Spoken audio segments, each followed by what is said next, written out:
चलिए आपको अजमेर से बड़ी खबर अब बताते चले, जहां ज्वलन अस्पताल में सफाई व्यवस्था ठप पड़ी है।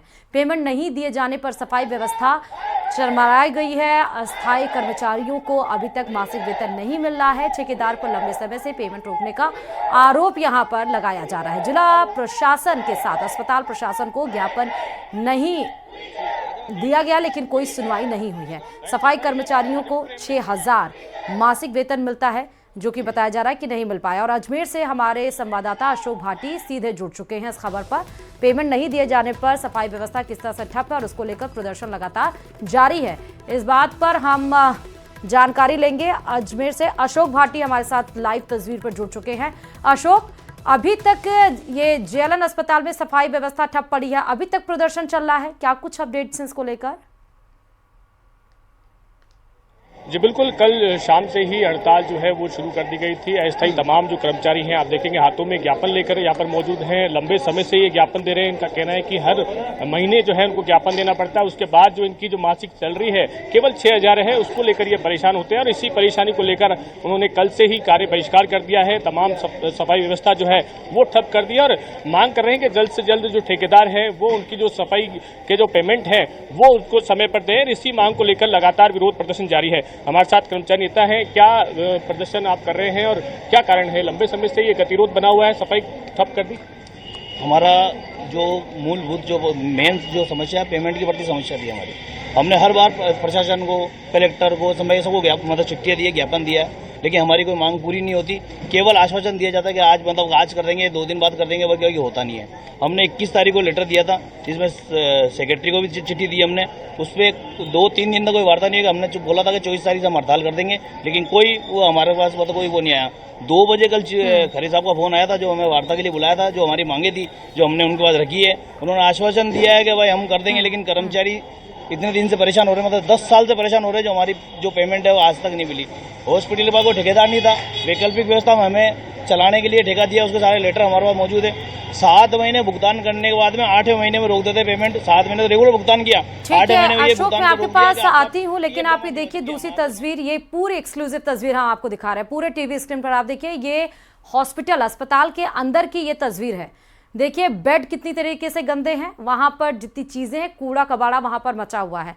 सफाई व्यवस्था नहीं होने पर किस तरह से अस्पताल के हालत नजर आ रहे हैं। वो अस्पताल जहां पर मरीजों का इलाज होता है, जहां पर सफाई होनी चाहिए, वरना ऐसे गंदगी के हालात हैं। और आप इससे अंदाजा लगा सकते हैं कि यहां पर बीमारियां कितनी पनप रही होंगी। उसके बाद भी है कि सफाई कर्मचारी हड़ताल पर बैठे हुए हैं और कोई यहाँ पर ना ही आश्वासन, ना ही कोई ऑल्टरनेटिव निकाला जा रहा है कि ये जेएलएन अस्पताल की जो सफाई व्यवस्था ठप पड़ी है, जहां जो डस्टबिन बॉक्स है वो पूरे भरे पड़े हैं, आसपास कचरा बिखरा पड़ा है, गंदगी है, कूड़ा कबाड़ा सब बचा हुआ है।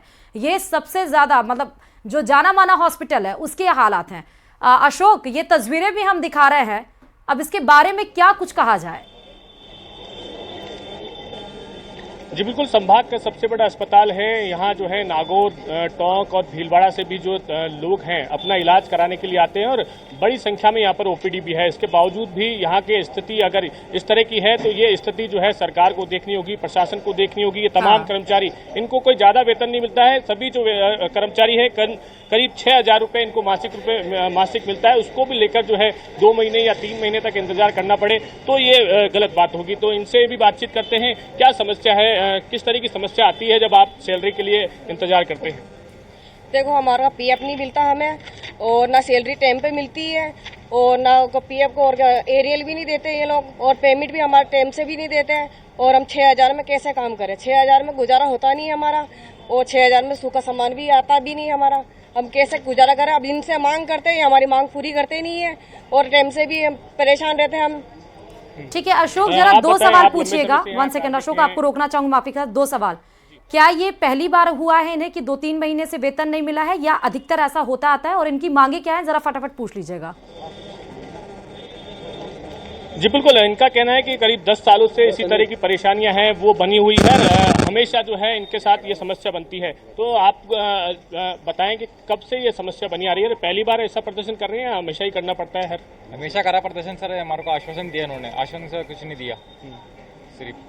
क्या क्या समस्या बता रहे हैं, क्या दिक्कत? ये हमारा जो 2013 से 14 का पेमेंट बाकी है, उसके बाद जो प्रथम नेशनल सिक्योरिटी है उसका पेमेंट बाकी है, आरएस का पेमेंट बाकी है, सिर्फ आश्वासन नहीं दिया सर अभी तक। ये हमारे पास सब ज्ञापन है, चिट्ठी दे रखी इनको, उसका अभी तक कोई कार्रवाई नहीं हुई सर। कितना पेमेंट होगा अब तक? सर सबका एरियल पीएफ सब मिला के सर 70-80 लाख रुपए से 70-80 लाख रुपए जो है ठेकेदार द्वारा बकाए चल रहे हैं। तो ऐसे में आप किस तरह से आप जो भुगतान कर रहे होंगे? अभी जो बाकी है एरियल का भुगतान हमने हर बार लिखा हुआ पूरा के 18 महीने का और 17 महीने का, किसी का 13 महीने का। अभी वर्तमान में जिसका ठेका चल रहा है उसका 17 महीने का एरियल जो गवर्नमेंट ने 26 रुपये जनवरी 2023 से बढ़ाए हैं वो भी अभी तक नहीं मिला है। हमने इनको दिया है, हम भी जब भी जाते हैं इनको देखे तो बोले कि आप आज याद आ रही है आपको, और हमने हर बार चिट्ठियाँ दी। आज जो कर्मचारी के हाथ में जितनी भी चिट्ठियाँ हैं ये हमने ज्ञापन के रूप में इनको दे रखा है, और ये बोलते हैं हमें बड़ा चिट्ठी मौजूद नहीं है, जबकि ये चिट्ठियाँ उनके फाइलों में मौजूद है। हमने यही बात पहले आम आदमी पार्टी वाले भी उनको भी बताया था, वो उसको मतलब बेवजह परेशान करके हमें परेशान करते हैं। ये प्रशासन का रवैया है। अब क्या विरोध जो है आगे किस तरह से ले जाया जाएगा? अब क्या करना है आगे? तो उग्र आंदोलन ही होगा सर, उग्र आंदोलन करेंगे क्योंकि 10 साल हो गए इस चीज को झेलते हुए, अभी तक कोई इनका निष्कासन कोई। अच्छा अशोक, ये बताइए कि ये जो कॉन्फ्लिक्ट है वो ठेकेदार, क्योंकि कॉन्ट्रैक्ट बेसिस पे है जहाँ तक है, तो ठेकेदार और हॉस्पिटल मैनेजमेंट के बीच में है कॉन्फ्लिक्ट? किसके बीच में है ये कि इनको वेतन नहीं मिल रहा है? जी बिल्कुल इनका कहना है कि पहले जो ठेकेदार था उसने अपना काम छोड़ दिया था क्योंकि पेमेंट जो है उसको समय पर नहीं दिया जा रहा था। उसके बाद इनको अस्थायी रूप से जो है सेवाएं दी थी। सेवाएं देने के बाद ये जो है लगातार, क्योंकि इतना बड़ा अस्पताल है, जो प्रशासनिक अधिकारी है उनकी ओर से भी इनको कई बार आश्वस्त किया गया कि आपका जो पेमेंट है वो समय पर दिया जाएगा। लेकिन जब ठेकेदार भी चला गया और उसके बाद इनको जब अस्थायी रूप से रखा गया तो फिर ये उसके बावजूद भी जो है प्रशासन जो है परेशान है, और इसी परेशानी को लेकर जो है लगातार विरोध प्रदर्शन यहाँ पर किया जा रहा है। और ये हाथों में पर्चियां ये बता रही है कि इन्होंने कितने ज्ञापन जो है स्थानीय प्रशासन हो, चाहे जिला कलेक्टर हो, संभागीय आयुक्त हो या यहाँ के अधीक्षक हैं, उनको दिया है। हाथों में ये पर्चियां हैं। ये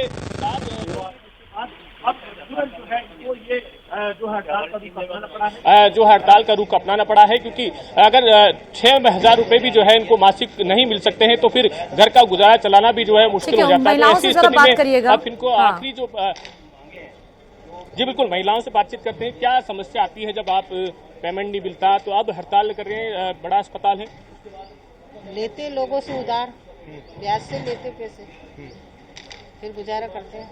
क्या करें, ढंग का टाइम से नहीं मिलेगी तो कहाँ से तो करना पड़ेगा ना।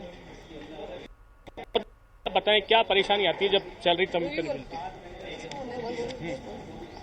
समस्या तो बहुत आती है भैया, क्या करें, करना पड़ता है।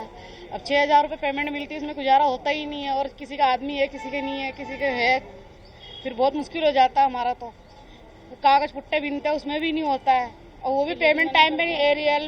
एरियल पीएफ ये सब बाकी है, एसआई बाकी है, वो भी टाइम से नहीं मिलता है। सालों साल में बस ये लेटर देना पड़ता है। हर महीने हड़ताल करते हैं, जब भी पेमेंट आएगी वरना नहीं आएगी। हमें तो और जाते बात करने हैं, सुनवाई होती नहीं हमारी। काम एक जने करने 10 जनों का काम बताते हैं एक जने को, और देखने वाले 10 नेता खड़े हो जाते हैं, कितने इतने काम बताते हैं। नहीं करो, बोलो, जवाब दो, तो ये जवाब देते हैं, ये करते हैं, वो करते हैं। परमानेंट कर्मचारी आते नहीं है, और ठेके वालों पे दबाव पड़ता ही रहता है। ठेके वाले काम नहीं करते, ठेके वाले काम करते ही नहीं है, उन पे कोई दबाव नहीं है परमानेंट वालों को, और हमारे 6,000 वालों पर दबाव भी पड़ती रहती है हमेशा। हर बार यही होता है। आप बताएं समस्या, क्योंकि परमानेंट कर्मचारी भी हैं बड़ी संख्या में, उसके बावजूद भी सफाई व्यवस्था नहीं हो पाती है। हम पे लागू होती है सारी चीजें। हमको ही बोलते हैं कि भाई आप लोग करो। सफाई कर्मचारी पे परमानेंट वाले हैं वो तो मजे करते हैं आराम से, उनकी तरफ से तो कोई टेंशन नहीं है।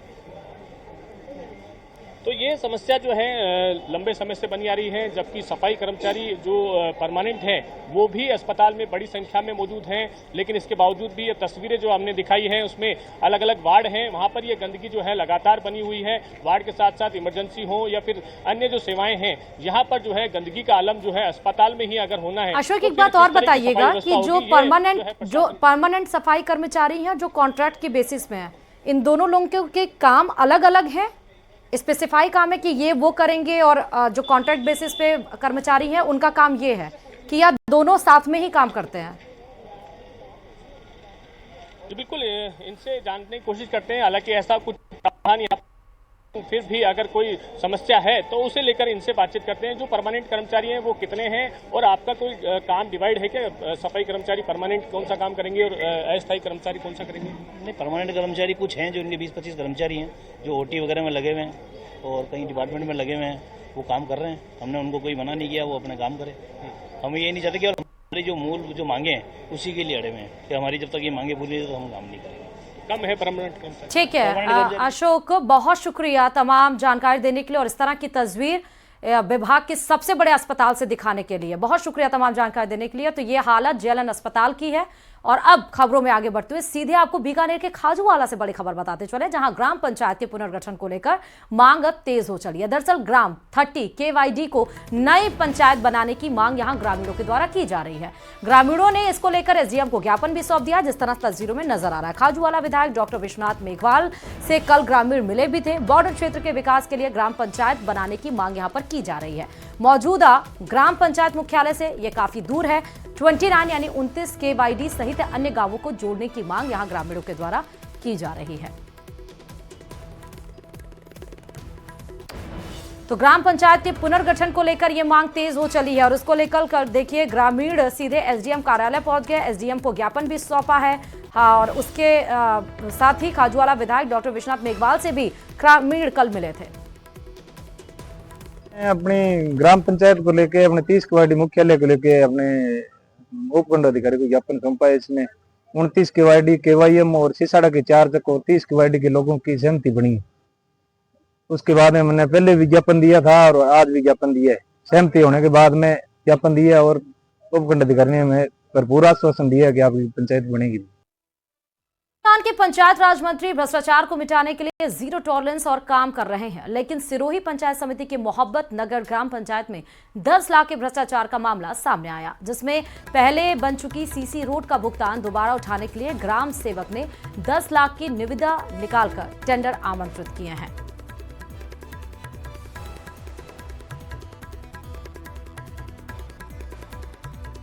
तो बन चुकी रोड का किस तरह से भुगतान हुआ है, ग्राम पंचायत की कार्यशैली पर इस पर सवाल उठ रहे हैं। अधिकारियों ने इस मामले को लेकर हालांकि हाथ खड़े हो गए हैं, लेकिन इन सब को लेकर भ्रष्टाचार की पूरी पोल खुल चुकी है।